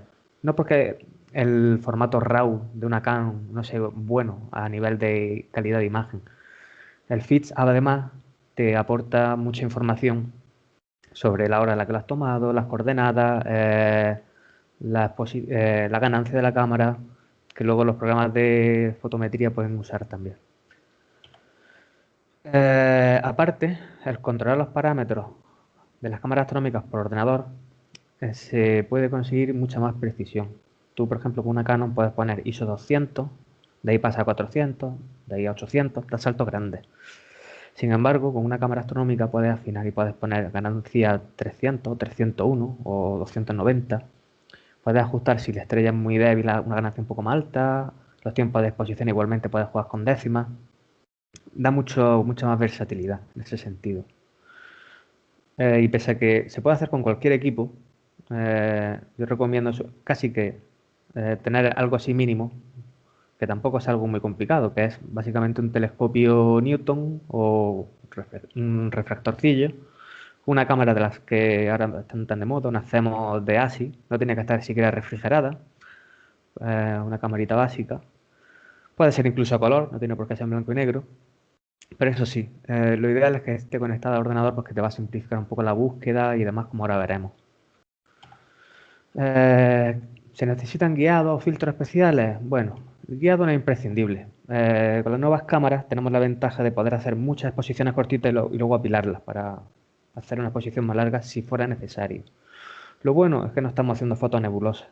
Son estrellas que al fin y al cabo tienen cierto brillo y no son objetos que supongan un gran reto, más allá de tener un equipo básico. Por eso, lo mínimo que se exige es que el telescopio tenga un seguimiento decente, porque estos tránsitos no suelen durar segundos, suelen durar bastantes minutos, incluso horas. Entonces, tener el telescopio siguiendo durante horas un objeto puede producir derivas, puede producir desviaciones, y que cuando termine el tránsito, el telescopio está apuntando a otro sitio. Entonces, eso se corrige con guiado o con una buena puesta a punto de alineado a la polar, de nivelado y de calibración pues, a 3 estrellas o como se suele hacer. Filtros. Bueno, hay filtros que son usados para los tránsitos. Básicamente hay dos, se suele usar el rojo y el amarillo para evitar un poco de dispersión atmosférica en los tránsitos. Pero solo son necesarios realmente si los datos que se van a tomar luego los vamos a compartir con científicos o queremos compararlos con otra gente que haya tomado otras mediciones similares. Si no es así, no es necesario comprar ningún tipo de filtro. De hecho, los filtros que se usan suelen ser incluso caros. Son los llamados Johnson Cousins, los UBRI, que vienen de ultravioleta, azul, visible, rojo, infrarrojo. Y realmente, para empezar, casi que son contraproducentes, porque te complican al ser un filtro que, como su nombre indica, pues te quita parte de la luz. Usar un filtro clear, que se llama, que básicamente es sin filtro, te facilita bastante porque consigues mucha más luz y la señal de la estrella te llega mejor.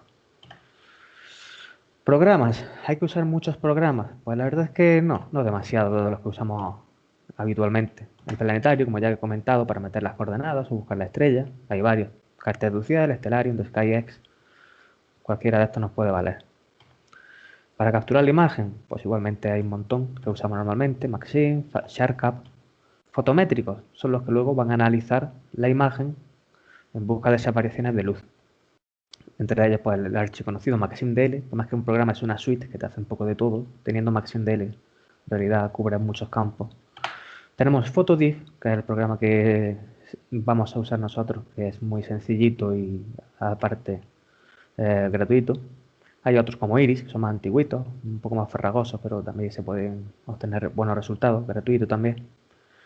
Después hay otros programas secundarios que se pueden usar y si es necesario, pero muchas veces tampoco lo son, como los que he comentado de guiado, puede ser necesario o no.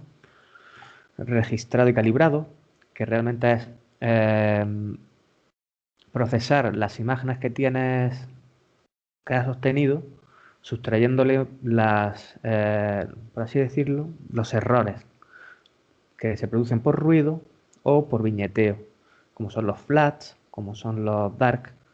No es necesario ni obligatorio hacerlo para nuestras curvas amateur, pero si damos el paso a algo un poco más avanzado, suele ser necesario sustraerlo y hacer un calibrado de las imágenes. Bueno, el registrado también puede ser interesante porque si no tenemos guiado, las estrellas pueden desviarse un poquito y que vayan desviando, así que el programa de fotometría luego no la encuentre, la estrella que está siguiendo, que aparezca al principio en una esquina de la pantalla y luego en la otra.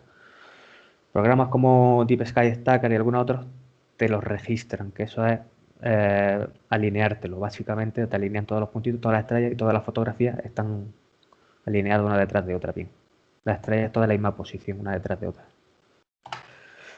Y después de resolución de campo, porque muchas veces tenemos sensores de las CCD muy pequeñas, mucha focal, y apuntamos a un sitio y a lo mejor la estrella no está, pero está muy cerquita. Hay programas que automáticamente te calculan ese error, como son AstroTortilla, y te corrigen el telescopio, MaximDL o Nina, que ahora está muy de moda, que la verdad es que es muy completito también. Entonces los de arriba son los, yo diría, obligatorios, los de abajo son optativos en el caso de que los necesites. Vale, tengo el equipo, tengo todos los programas instalados y configurados. ¿Qué hago ahora? Bueno, lo suyo es empezar a planificar un poco la observación, porque al final el que haya hecho fotografía astronómica no va a tener mucha dificultad, porque es hacer básicamente como una fotografía que le hicieras a Andrómeda o a la Dumbbell o a cualquier nebulosa, pero apuntando a estrellas.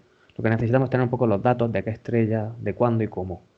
Por eso hay una página que es de la Asociación Astronómica Checa, que aparte de tener información sobre estrellas variables y demás, tiene una sección que es la que se está haciendo más famosa sobre tránsito de exoplanetas, porque te hace predicciones, te almacena curvas hechas por otra gente, por otros observadores más avanzados, incluso observatorios.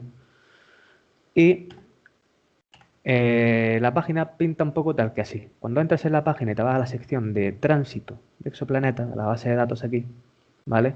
Hay una sección que es predicciones, ¿vale? Es muy sencilla, aunque parezca un poco farragosa de números, la voy a ir explicando un poco de arriba abajo.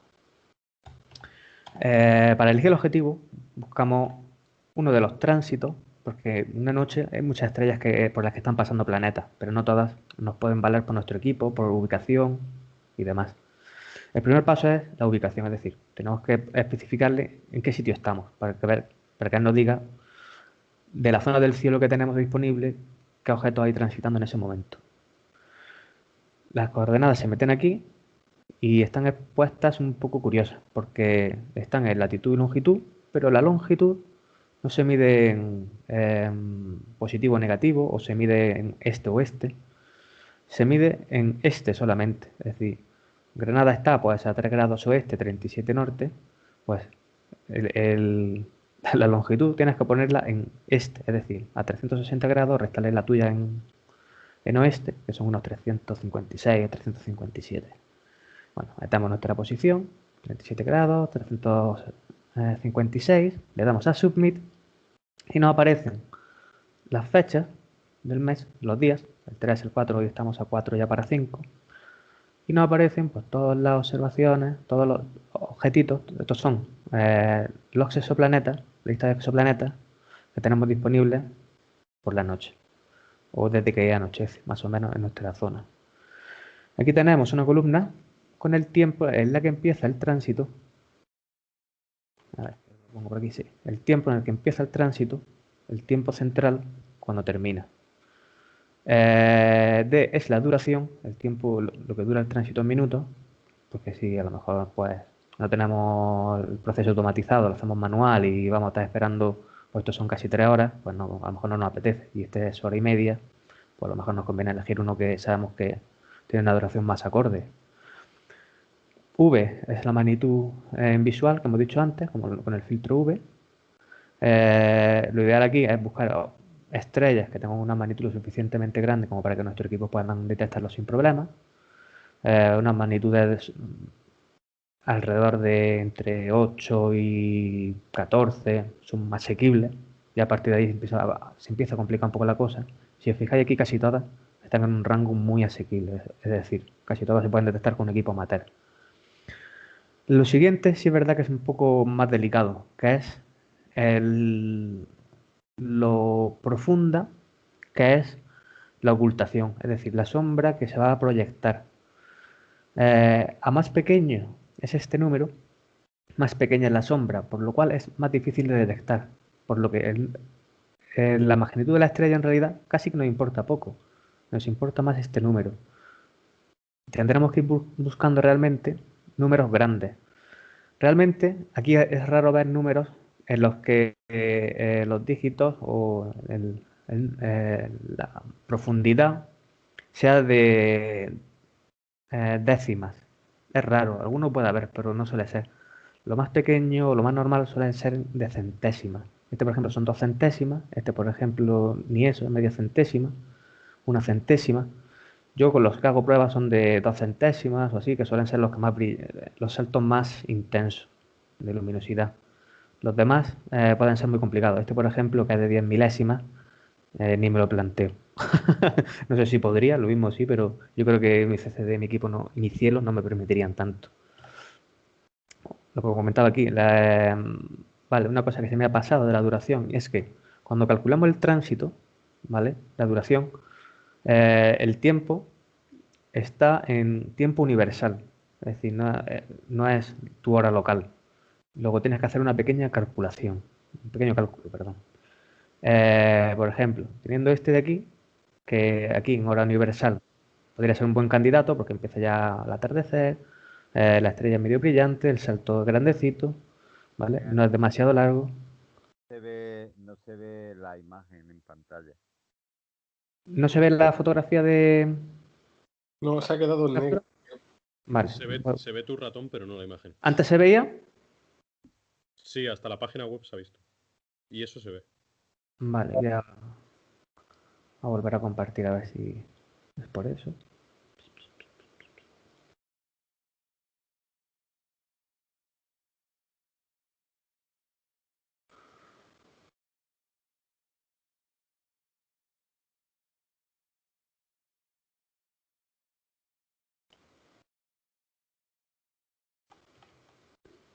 ¿Se ve la página web ahora? Sí. Ahí se ve, Miguel, ahí se ve. Ah, vale, avisáis, si no, pues directamente abro el navegador con la página web y andando. Vale, no sé lo que habréis perdido, pero bueno, básicamente aquí abajo pues aparece la hora en tiempo universal, como comentaba, y pues tendremos que hacer un pequeño cálculo. Esto realmente que pone aquí que empieza a las 8:50, realmente en nuestra zona horaria empezaría a las 9:50. ¿Qué pasaría cuando empieza? No es recomendable ponerte a grabar justo ahí, porque lo ideal es tener también eh, datos o información de la estrella, del brillo de la estrella, cuando no tiene tránsito para poder compararlo. Entonces, lo que se recomienda es empezar quizá media hora antes y terminar media hora después de lo que pone aquí. Y todo eso sumándole una hora para adaptarlo a nuestra hora local. ¿Vale? Antes habéis visto, se veían cuando explica lo de la magnitud y la profundidad de caída de la luz. ¿Se veía la página web? Sí, se veía bien. Sí. Vale, vale. Digo, si no lo repito. Vale. Pues llegamos a la captura. Ya tenemos un poco los datos. Hemos elegido, por ejemplo, este objeto que puede ser interesante. ¿Y qué parámetros tenemos que poner en la cámara? Mucha gente me dice, ¿y qué exposición y ganancia le pongo? Esa pregunta no tiene respuesta, porque influyen 1000 factores. Lo que para mí puede ser un buen valor, en otro equipo es un destrozo. ¿Qué influye? La combinación de cámara tubo, hay cámaras más sensibles, tubos más luminosos, cámaras más ruidosas. A lo mejor yo puedo hacer fotografías de 3 minutos sin que la foto salga movida, otra persona puede hacer solo 30 segundos. Entonces el seguimiento también influye. La magnitud de la estrella no es lo mismo la posición que tienes que usar o la señal que quieres capturar de una estrella débil que de una más brillante. La calidad del cielo. A lo mejor en mi cielo me cuesta mucho sacar una estrella y a otra persona con poca exposición la saca mejor porque no tiene tanta contaminación. Entonces no hay una regla mágica. Todo se hace un poco ensayo-error. Lo ideal es empezar cuando vayas a hacer esto. Si a lo mejor el tránsito es a las 3 de la mañana, pues puedes empezar a las 10 a hacer algunas pruebas de esa zona del cielo, hacer algunas fotografías, a ver qué tal. Porque si te pones en ese momento, a lo mejor te pones a hacer pruebas de exposición, de ganancia y demás, y como me ha pasado alguna vez, cuando ya lo tenía todo, ya el tránsito estaba a mitad. Y he tenido que dejarlo. Entonces, lo ideal, hay gente que incluso te recomienda hacerlo la noche antes, por si no quieres pasarte toda la noche en vela, pues puedes hacer una noche hacer las pruebas y la noche siguiente ya tienes todo preparado. Sí es verdad que hay algunas cosas que son unas recomendaciones generales que sí que se tienen que seguir. Y es, si tienes una cámara astronómica, usa el formato FITS, no uses el JPG o el TIFF, porque no aporta nada, todo lo contrario. La imagen puede tener incluso menos información y pierdes todos los metadatos, toda la información de texto que mete además en las cabeceras la cámara, en las fotografías. Dentro de los feeds, pues lo ideal es hacerlo a 16 bits, que son imágenes que aunque ocupen más, pero tienen más información, dado que lo que queremos es variaciones pequeñas de información en la estrella, a más bits recogemos, más sensibilidad o más precisión vamos a obtener en las mediciones. Aunque es un tema un poco controvertido porque depende un poco de la cámara, la ganancia que tenga y demás, pero bueno, eso da para otra charla en realidad. Como he comentado, tienes que hacer una combinación de exposición y ganancia. Es decir, si tu montura no llega a 3 minutos, pues tendrás que usar 30 segundos. Y si en 30 segundos la estrella no te aparece con ganancia 100, pues tendrás que subir la ganancia a 300 para que obtengas la señal deseada. ¿Cuánto? Pues lo ideal es estirar tanto el tiempo, todo lo que te dé la montura y la ganancia lo máximo posible para reducir el ruido de lectura hasta que no se queme la estrella, es decir, que no se sature. Normalmente No es tan difícil saturar una estrella porque tú la ves el puntito y parece que está bien, pero cuando luego haces la medición resulta que no tienes información porque ha llegado luz de más y ha quemado el píxel, por así decirlo. Entonces, pues tienes que hacer unas pruebas un ratito antes para que la estrella, cuando la veas o se la analices con un programa, con algún programa de los que hemos comentado que te dice el brillo de la estrella, no pase de los 65.000 puntos, que es el tope de los 16 bits. De hecho, debería de estarse bastante por debajo. Debería estarse por los 40 o 50 por dejar un margen, porque muchas veces las fluctuaciones de aire o el sin pueden, incluso la altura a la que está la estrella, si empieza a bajar en el horizonte y luego sube, puede hacer que mejore el sin y que luego se concentre más los píxeles, los fotones en los píxeles y te suba la intensidad de lo que llegan algunos píxeles y se saturen. Entonces lo ideal es ser prudente y quedarse un poco en el rango medio de la capacidad del píxel. Añadir el tiempo y la fecha como si fuera un sello en la imagen puede venir bien, porque cuando tú la estás comparando no tengas que estar dándole todo el rato el botón derecho del ratón, buscando la información de la cabecera, la información EXIF que se llama. Teniendo el tiempo visualmente muchas veces ayuda, porque puedes ir pasando para adelante, para atrás y ver un poco si alguna fotografía está mal, cuál está mal, si se ha movido con el viento. Es una sugerencia. Flat y dark, como hemos comentado, pues si lo haces mejor, si no, no es necesario, dado que la fotometría que vamos a hacer es de ondas por casa y aparte es diferencial. Es decir, lo que buscamos es ver cómo ha variado la luminosidad comparado con otra estrella. Y como ambas estrellas van a estar en el mismo campo, si pasa una nube o si una zona está más oscura por viñeteo y demás, todo eso ya está un poco tenido en cuenta dentro de la fotometría diferencial. Por lo que no es necesario hacer darks. Cuando tenemos la imagen de la zona del campo, vamos a ver que vamos a ver un montón de estrellas y no vamos a saber qué estrella es la nuestra. Y eso es un problema, porque no es tan fácil de saber cuál es. No hay nadie que te diga, no hay ningún programa que te diga, mira, esta es la tuya. Por lo menos yo no consigo tener un software tan preciso. Lo que se hace es que en la misma página de la Exoplanet Transit Database hay una sección en la que el mismo planeta, si pinchas, te da una zona del campo en la que está la estrella, un campo de referencia, en la que tú puedes ir a tu imagen y compararla.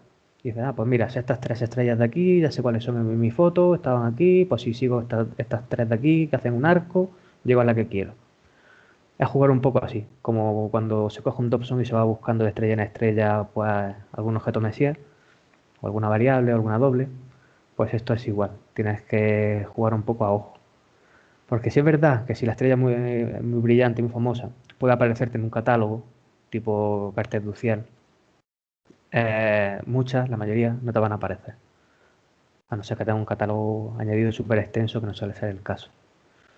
Entonces, pues, aparte de que cuando alinees lo hagas muy bien a 3 estrellas, te aseguras de que cuando le das a, por ejemplo, a una prueba Vega, que la centre, que vaya a ser Arturo, la centre, luego le das a esta zona y no vas a saber qué estrella es, pero sabes que va a estar ahí centrada. Entonces, ya solamente es echar un ratito y buscarla.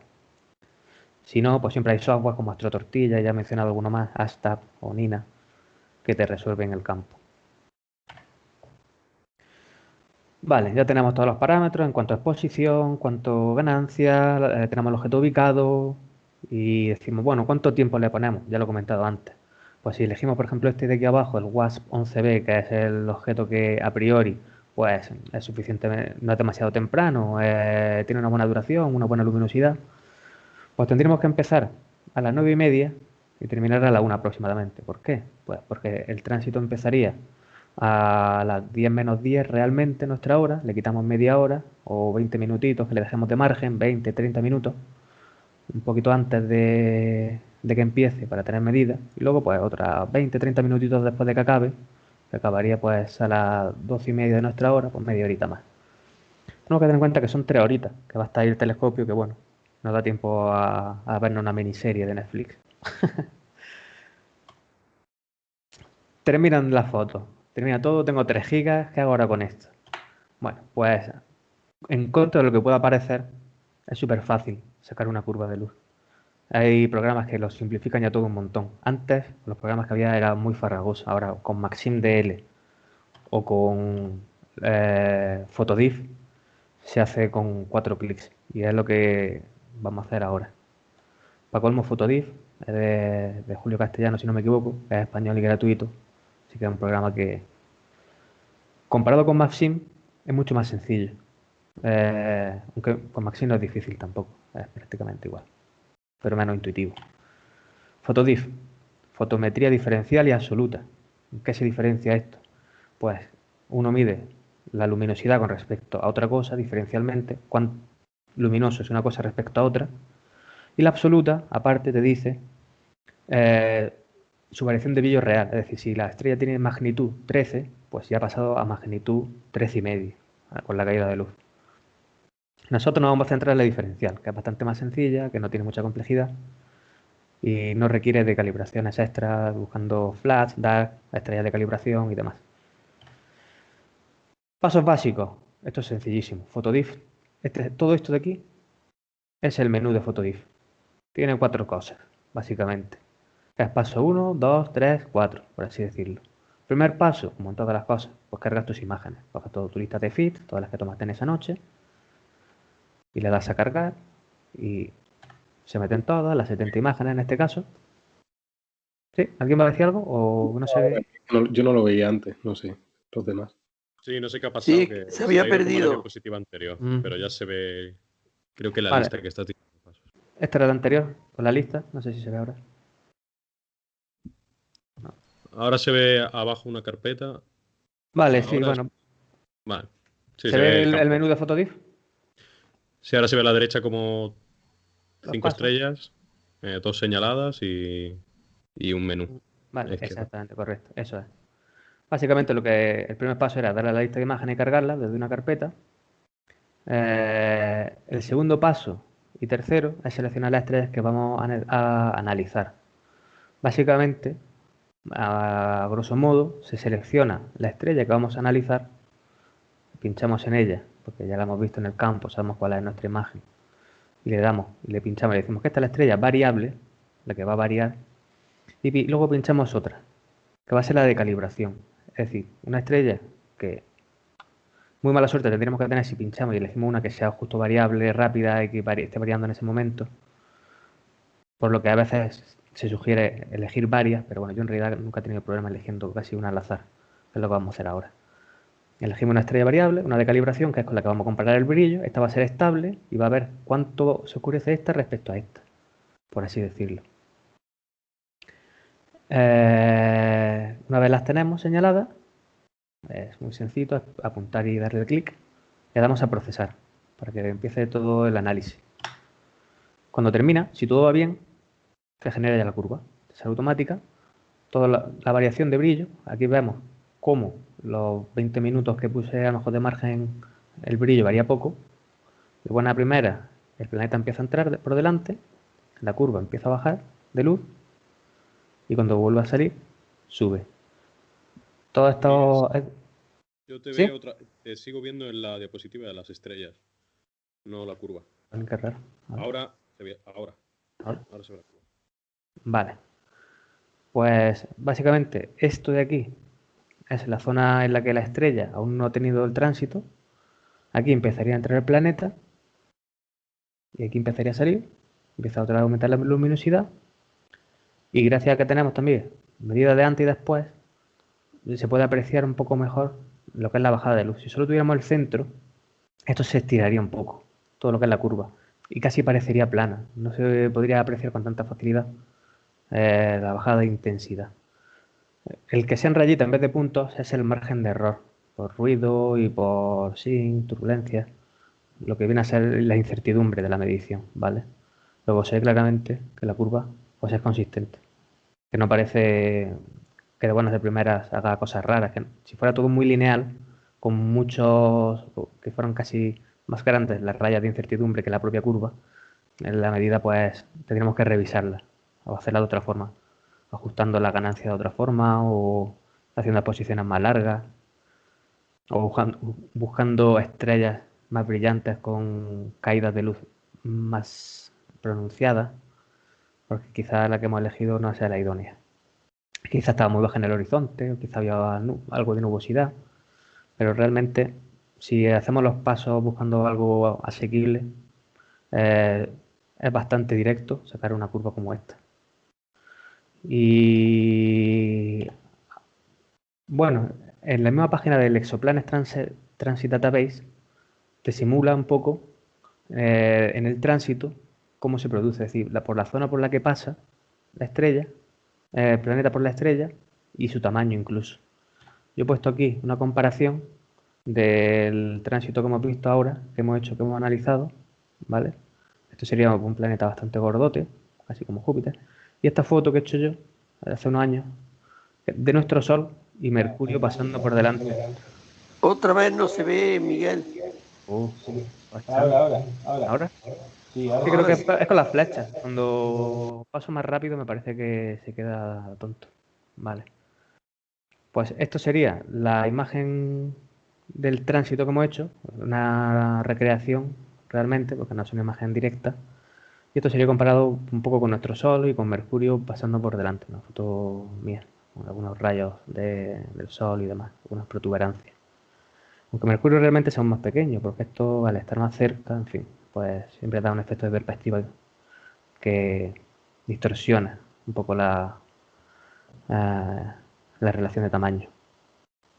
Y bueno, como bonus track, para la gente que le gusta las estrellas variables, este proceso, así de sencillo, se puede aplicar para variaciones de estrellas, a estrellas variables. Yo cogí un día también al azar una estrella variable que variaba en una noche varias veces, que su ciclo era súper corto, no sé si eran de 2 horas o así, era muy poquito, o 4.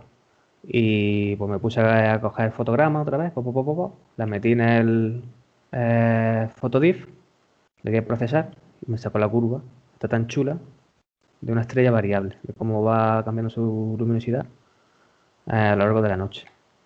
Entonces, es un programita que te sirve un poco para tránsitos, te sirve para estrellas variables, da muchos juegos y es muy sencillo de usar. Entonces, tanto si te gustan los exoplanetas como si te gustan otras ramas, te puede ser útil para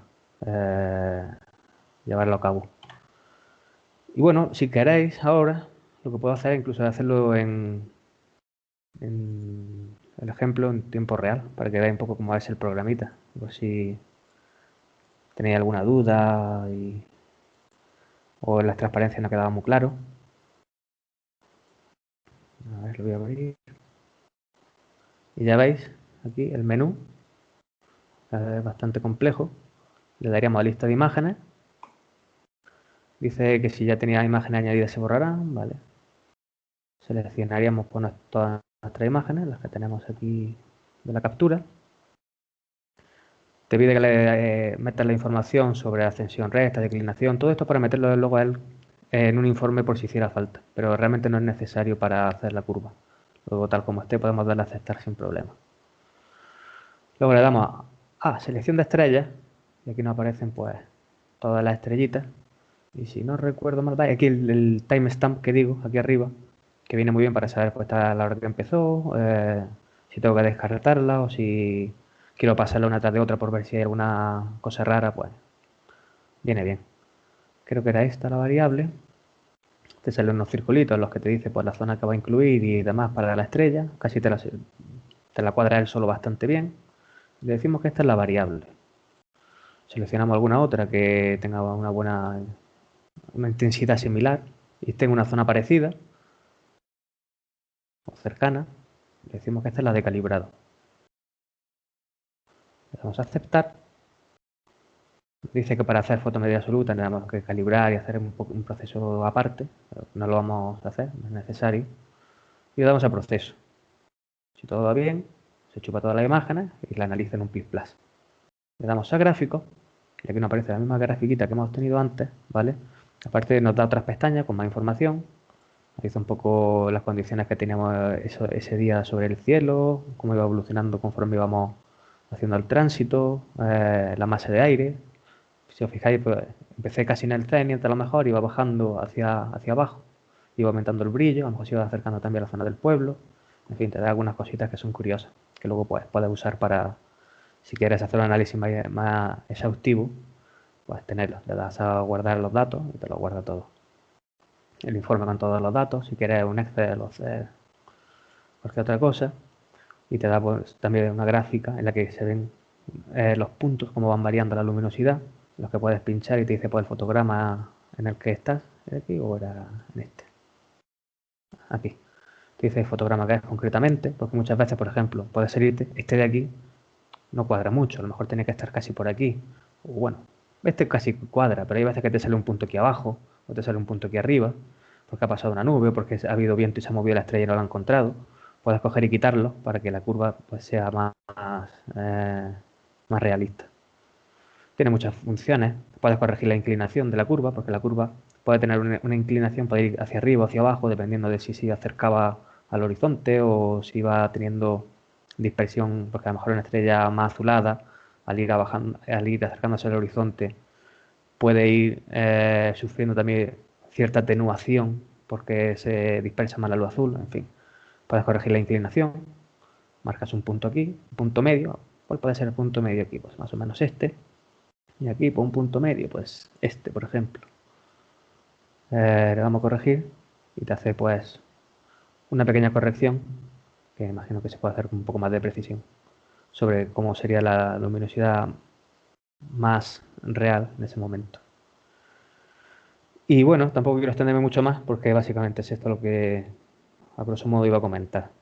Ya veis que aparte de coger las imágenes, lo que es el sacar una curva de luz es súper sencillo. Y poco más. Ya podemos pasar a las preguntas si queréis.